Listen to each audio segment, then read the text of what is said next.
Hey gang, how's it going? Uncle Travis coming to you from the Donelson area in what is widely reported to be Derek's favorite pondless. I also have waterproof boots, that's why I'm standing in the middle of the stream. What we're doing today is we're looking for a leak. It's stood the test of time and it's been running just fine, but the homeowner called here during clean out season and said they had a leak, wanted to take a look at it, so that's what we're going to do today. We're going to find a leak in this pondless waterfall. So when I got here to the house, obviously the water feature is running, so I just got with the homeowner and he told me he did what we call a leak protocol. He filled it up and let the basin fill up and just turned it off, and it held water down there for 3 or 4 days. If you remember from one of our construction videos, the basin is where the aqua blocks are, it's where the pump is, it's where the pondless holds all of its water. So that basin holding water tells me that there's a leak in the stream somewhere. And as you can see, I am up to my knees in ivy. So what that tells me is that there's a low edge somewhere in this stream. So that's what we're gonna crawl around and find out. One thing I'm noticing straight away is there's some weeds just growing inside the liner.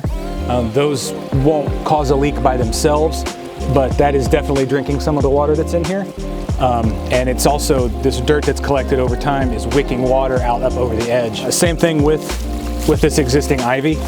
It's done what it loves to do. It's growing, trying to stay alive, and it's grown down into our edge treatment as well. Sometimes it's plainly obvious where the leak is. You'll see a wet spot in the mulch, or if it's a drier yard, you'll see plants growing in a spot where they normally wouldn't be, which would be because they're getting water. See, I'm seeing my liner here, it's good and high, there's nothing holding it down. What we're gonna do is take some of this moss and we're just gonna disguise it. Boom, gone. And I'm seeing the same thing up through here. So if you can see right here, you can see the liner is well above the water level, so we are good in through here and all the way down. So I don't see anything actively leaking here, but I definitely see this is wet right here as opposed to where that's dry. This is a little low here, but our edge up by the stream is okay. This edge is a little low, it's a little suspect for my liking. So we're gonna kind of shore this up. Now we kind of got our liner up a little bit. Definitely, if you can see, we've got more roots down in our stream, so we're just going to pull those out.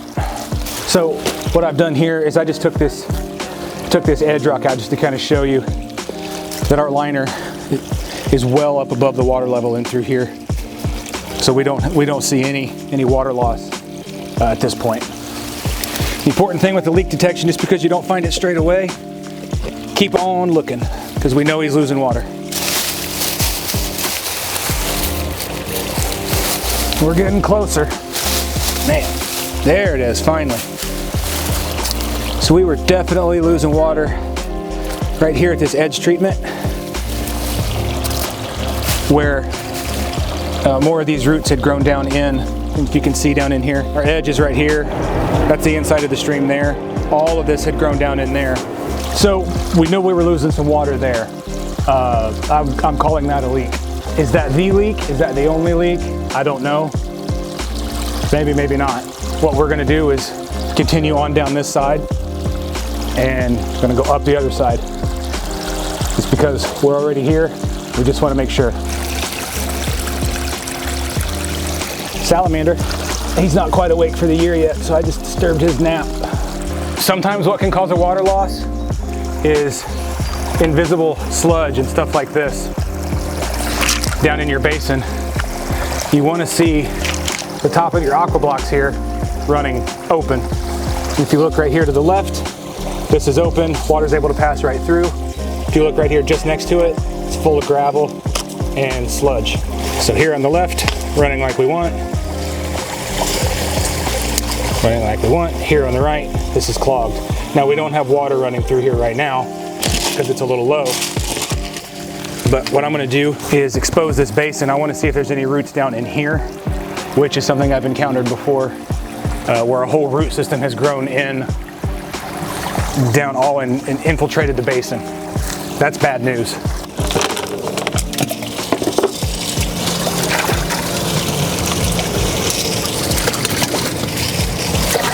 So I'm seeing a little moisture right here on this framing rock. Try to check this back for you.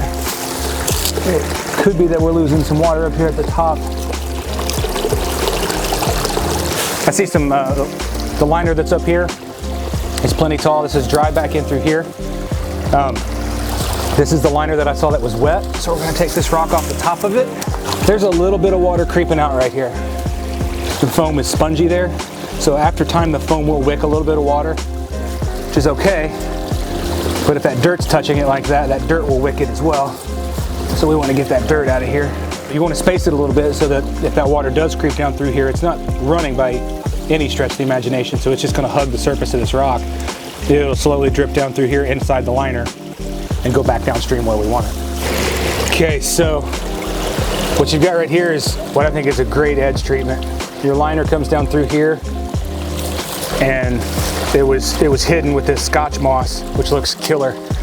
And what's happened is the same thing as what happened with this ivy on the other side.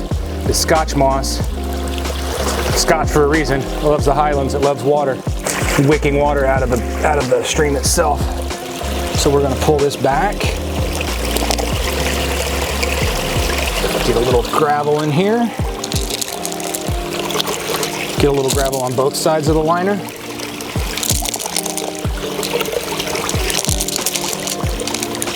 The liner's plenty high. We're not losing water to a low edge. It was just, this was literally pulling water up out with its root system. So I'm just gonna cover this back over. I just rolled this edge rock back, and you can see how that moss is growing down in without me having to just pull it out and show you. You don't have to take Uncle Trav's word for it. It's right there. Root system and everything. Same thing we've got going on all over the place. This seems to be the pondless waterfall that the plants ate. This sedum that's growing in here. This sedum is entirely inside the stream. Make sure we get that edge pulled up a little bit. This little root system off this sedum a little bit downstream. I don't know if you can see or not. Water just drips out of it. Not a ton, but kind of picture my finger as the liner, and well, actually my finger is the rock and this finger is the liner. This was just wedged in there like that over time, and that soil, that mud that was in there, the root system is just slowly wicking water out of there. The liner is okay here. The problem is once it gets full of this just broken down plant material, this schmutz, sludge, dead leaves, dirt, who knows? It starts to build up and it causes the water to literally come out and over this edge, which is, again, it's plenty high, but it's plenty high for a clean stream. So what I'm going to do is just cheat it a little bit, and like I did on the other side, raise it up, kind of readjust, pack it underneath there.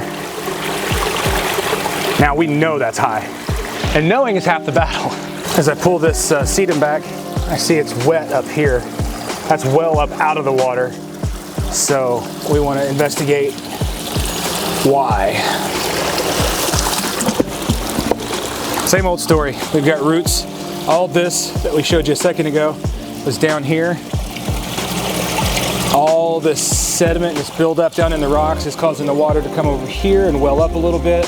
These roots are down here pulling it out, wicking it out. Same with this guy right here. That was all underwater. It doesn't drip very dramatically, but trust me, it's there.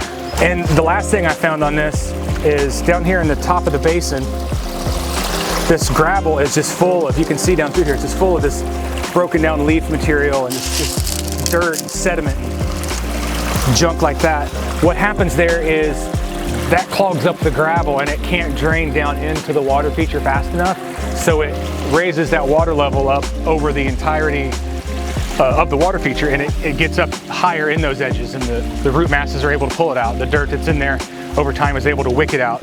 Sometimes even in extreme cases, the leaf dams and things that are on the top will cause the water to run right out the bottom of the basin. Now if that were happening here, we're in a pretty good hill. You would see it down here on the sidewalk, so I don't think that's happening. Sometimes with a leak, you're going to notice it straight away. It's going to be a blatant, bold-faced low edge. Other times it's going to be sort of a comedy of errors like this, where it's 5 or 6 little things combining to lose for a water loss, kind of an overall water loss. So what this pond really needs is a really good cleaning. So that's what we're gonna do here. We're gonna wrap up here and we're gonna get this thing cleaned. So that said, in the coming weeks, be looking for videos on how to clean a water feature, starring me, Uncle Trav. In the meantime, like us, follow us, subscribe, tell a friend, shoot, tell an enemy, I don't care. See you next time. Cheers.